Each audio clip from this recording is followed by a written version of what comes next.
এইটা চাই না ওইটা চাই না, মারামারি, শাহবাগ, পলাশবাড়ি।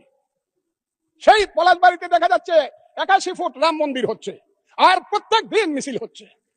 রাম মন্দির চাই না, মালাউনরা দেশ ছেড়ে চলে যাও, হিন্দুরা চলে যাও, মিছিল করতেছে। তাদের পোশাকটা দেখলেই বুঝি আমি তারা কারা।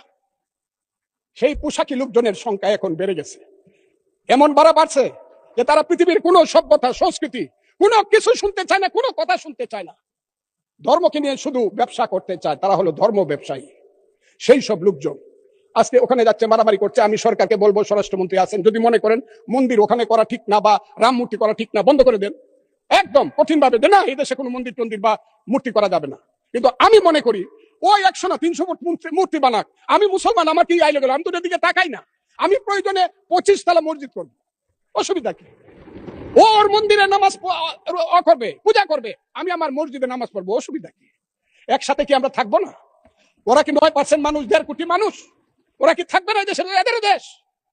14 পুরুষ আগে তো এদেরই দেশ ছিল। এটা 1204 খ্রিস্টাব্দের আগে এইখানে হিন্দু এবং বৌদ্ধদের দেশ ছিল। আমরা তো এইখানে কিভাবে আসছি? আমরা আসছি হযরত খাজা মাইনুদ্দিন চিশতি রহমাতুল্লাহ আলাইহি, খাজা নিজামুদ্দিন বখতিয়ার খাকি, হযরত শাহজালাল, শাহপরান, গেসুদারাজ, ওই চট্টগ্রামের বাইজিদ বুস্তামি, ওই বাগেরহাটের খান জাহান আলী থেকে ধরে ওলিয়া উলিয়া গাউস কুতুব দরবেশরাই তো এই দেশে বলছে আছে, শোনো হে মানুষ ভাই, সবার উপরে মানুষ সত্য, তার উপরে নাই, তার নাম হইল সুফিবাদ। সেই সুফিবাদকে তো তারা মানে না, তারা তো মাজার ভাঙিয়ে ফেলতে চায়, তারা তো আগুন দিয়া পুড়িয়ে দিতে চায়।